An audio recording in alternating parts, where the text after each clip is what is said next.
Bonjour, je m'appelle Jean-François Kodjo, un des enfants d'Agbeome Kodjo.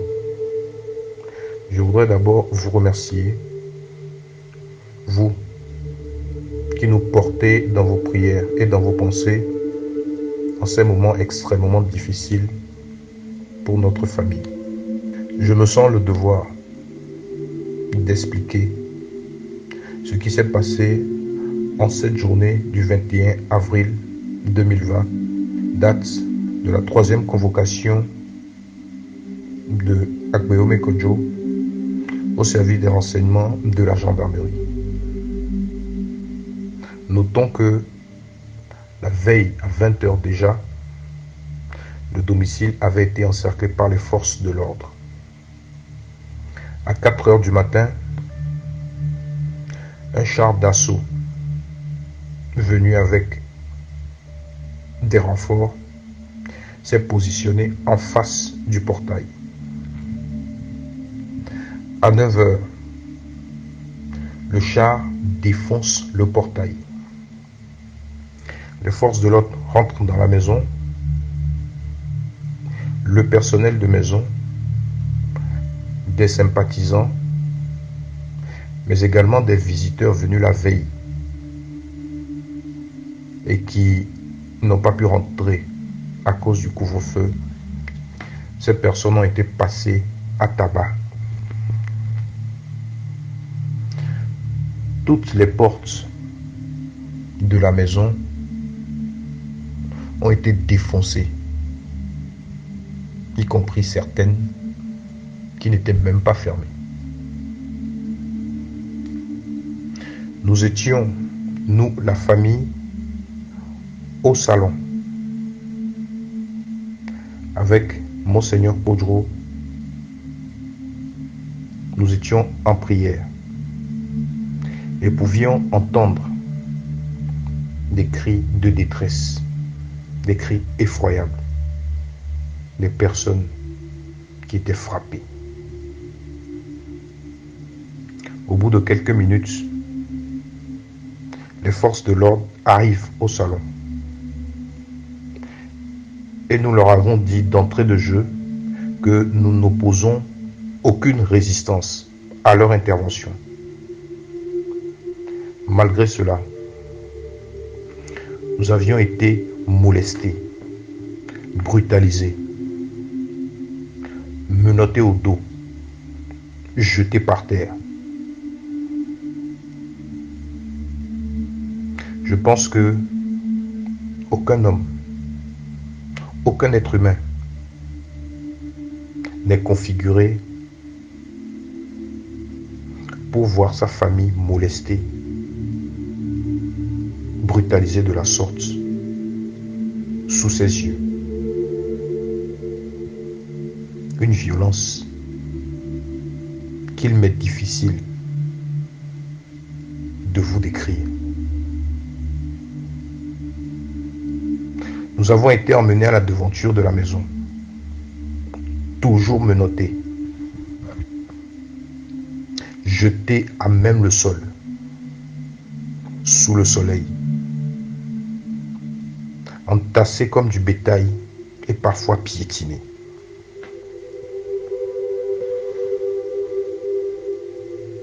Nous avons par la suite été conduits dans des camions de gendarmerie, dans les locaux des services de renseignement. Nous avions passé la journée assis à même le sol.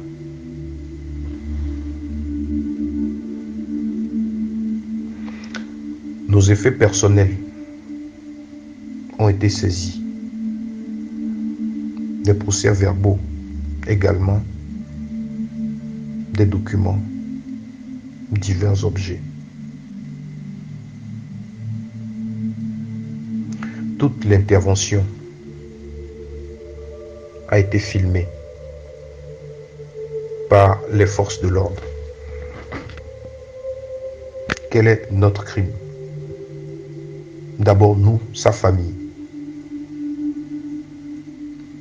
Est-ce celui d'être une femme, un fils, une fille, un frère ou une sœur d'Agbeome Kodjo? Un homme qui lutte pour la vérité, qui lutte pour ses convictions, et lui-même Agbeome Kodjo. Quel est son crime au final? Celui d'avoir participé à une élection et d'estimer en avoir été le vainqueur, élément à l'appui. Celui de s'être vu remettre un drapeau lors d'une célébration religieuse. Je pense que lorsque deux boxeurs se battent, à l'issue du combat, celui qui estime avoir gagné lève les poings, avant même la décision du jury ou de l'arbitre.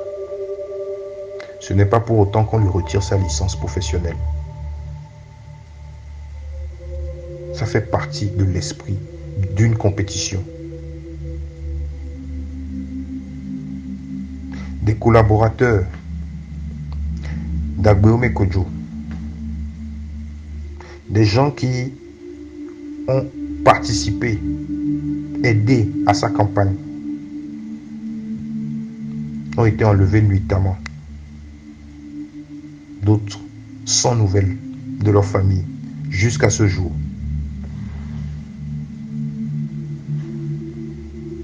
Dois-je rappeler que Agbeome Kodjo a déjà effectué 60 jours au Kalanja de Kara dans une affaire de détournement de fonds où au final les banques mises en cause ont déclaré n'avoir perdu aucun centime. Dois-je rappeler également que le même Agbeome Kodjo a passé 40 jours gratuitement dans les locaux de la gendarmerie dans l'affaire des incendies des marchés de Lomé et de Kara. La suite, nous la connaissons tous. Mais c'est un sentiment d'injustice. Un sentiment que cela devient une habitude. Je pleure. Je pleure et j'ai mal pour ce qui se passe au Togo, où l'intérêt personnel est devenu la clé de voûte des comportements et des attitudes, des actions. Je prie et je garde espoir que le Togo se relèvera un jour, où le bien de tous, l'amour, l'intérêt de tous seront les considérations désormais essentielles pour chacun d'entre nous. L'état de santé de notre père s'est dégradé, principalement durant la période de campagne et après les élections, aussi dû au harcèlement à répétition, aux persécutions dont il est l'objet. S'il advenait qu'il lui arrive quelque chose aujourd'hui ou après sa libération, nous savons tous qui seront les coupables. Je vous demande très humblement de prier pour Monseigneur Poudrou, un homme qui, à cet âge, rassemble les dernières forces de toute une vie pour lutter pour le bien de tous.